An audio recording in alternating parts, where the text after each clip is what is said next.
공고에서 봤던 면접 때 사장님이 알려줬던 금액이 실제로 제가 받은 시급과 다른 경우가 당장 몇천 원, 만 원 이것도 아까운 입장에서 안 할래요. 이렇게 해도 되는 건지. 사업주가 가입 안 시켜가지고 시급을 못 받게 되면 누가 책임져요, 그거는?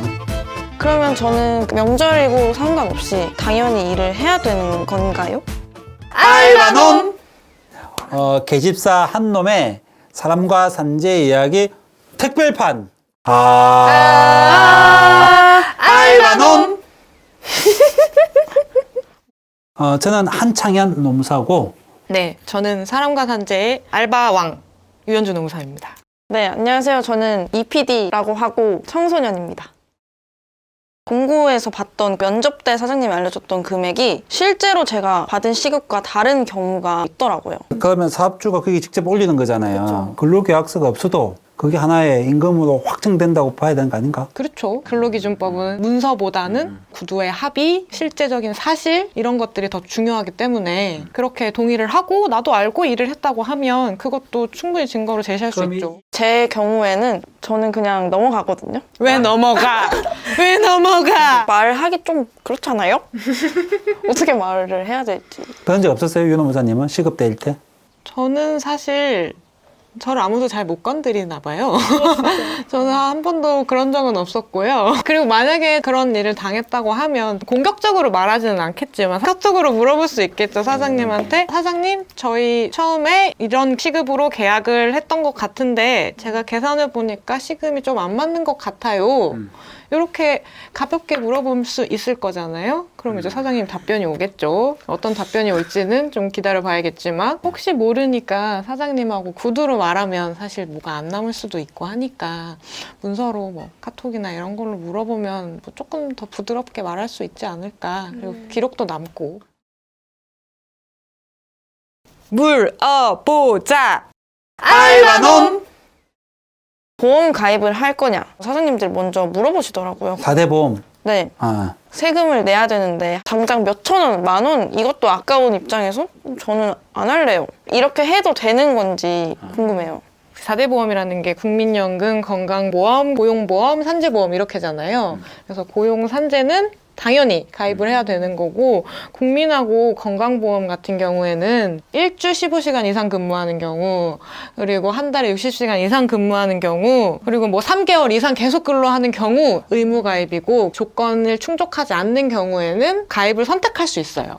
최소 3개월, 6개월 이상은 할 거고 그러면 저의 의사와 사장님의 의사와 상관없이 무조건 그냥 가입을 해야 되는 거죠? 원칙적으로는 4대 보험 가입의 의무는 사업주한테 있기 때문에 안 하면 사장님이 불리한 거기는 해요. 근데 이제 서로의 암묵적 합의 하에 안 하는 경우가 많은데 당장 10원 한 장이 아깝긴 하지만 제 경험에 의해서 본다면 저는 가입했던 게 좋았던 것 같아요. 좋은 점이 뭐가 있어요? 산재보험은 사실 가입을 안 한다고 하더라도 내가 일하다 다치면 당연히 산재보험 처리가 되는 거기 때문에 그리고 이거는 내가 내는 돈도 아니고 그래서 뭐 그거는 크게 사실 상관은 없기는 한데 국민연금 같은 경우가 그런 거죠. 알바를 1년, 2년 하는 경우도 생기잖아요, 사실. 그러면 국민연금 그 가입 기간이 다 포함이 되거든요. 적은 액수지만 그러면 어쨌든 장기적으로 봤을 때 나중에는 나한테 도움이 되는 걸 거고 고용보험 같은 경우에는 내가 일하다가 나중에 잘리거나 아파서 일을 못하게 되거나 나의 의지와 상관없이 퇴사하게 되는 경우도 생길 수 있잖아요. 그런 경우에는 실업급여도 받을 수 있는 거고. 이 실업급여는 나중에 한번 깊게 여쭤보도록 하겠습니다. 다음 기회에. 사업주가 당연히 가입해야 되는데 사업주가 가입 안 시켜가지고 이 친구가 나중에 실업급여를 못 받게 되면은 누가 책임져요, 그거는?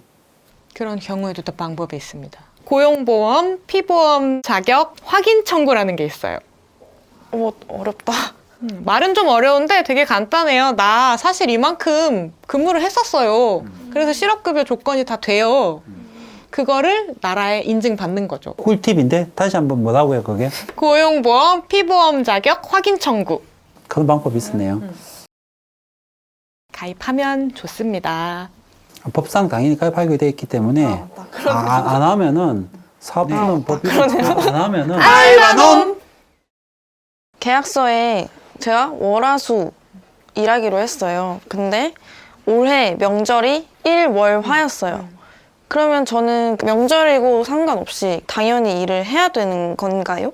이 PD님이 궁금한 거는 명절날, 크리스마스 날, 스카탄신날, 우리가 말하는 보통 달력에 있는 빨간 날, 그날은 아르바이트든 누구든 모든 근로자가 다 쉬어야 되는 거 아니냐? 이 말 하고 싶은 거지. 근무일입니다.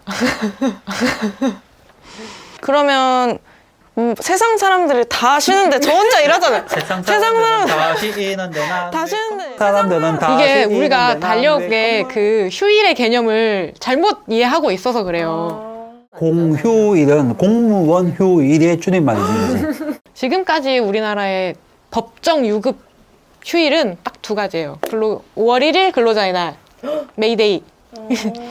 그리고 이제 주휴일, 아까 말했던 주휴수당 받으면서 하루 쉬는 날. 왜냐면 근무일과 휴일은 사업주랑 어떻게 약정했는지에 따라서 다 달라질 수 있는 거예요. 평일에 근무하고 토요일, 일요일 쉬는 날이다. 이거는 법적으로 정해진 개념이 아니에요. 그래서 법으로 이제 앞으로 바꾸려고 아마 개정하려고 하고 있어. 모든 국민이 근로한 사람은 다 쉬게끔. 그럼 아직까지는 사업주가 주어야 될 의무는 없는데 우리나라의 관습 문화에 의해서 쉬게 해주는 거지. 그게 법률상 당연히 받을 수 있는 권리는 아니다. 그래서 요거에 대해서 선진국으로 가고 있는 이 시점에 2020년 올해 1월 1일부터는 300인 이상 국가기관, 지자체, 뭐 공공기관 이런 경우들은 모두 다 법정 공휴일이 유급 공휴일로 바뀌었고 30인 이상 300인 미만은 2021년 1월 1일부터 그리고 근로자 5인 이상 30인 미만은 2022년 1월 1일부터 바뀝니다. 법정 유급 공휴일이기 때문에 유급으로 쉬거나 아니면 일을 하면 추가 수당을 받아야 되는 거죠.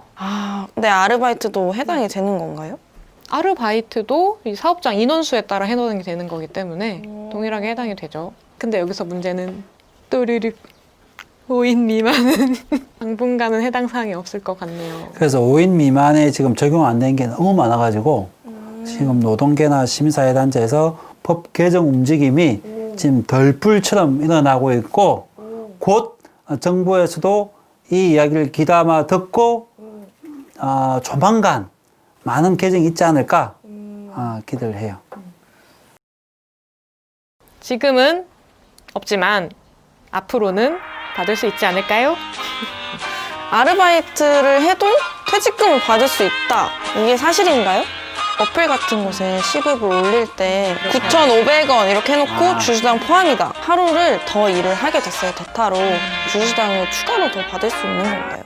저 이렇게 기억했어요. 이거는 증거로 안 되는 거 아닌가요? 어디서부터 어디까지가 증거인지 모든 건 다 증거가 될 수 있어요.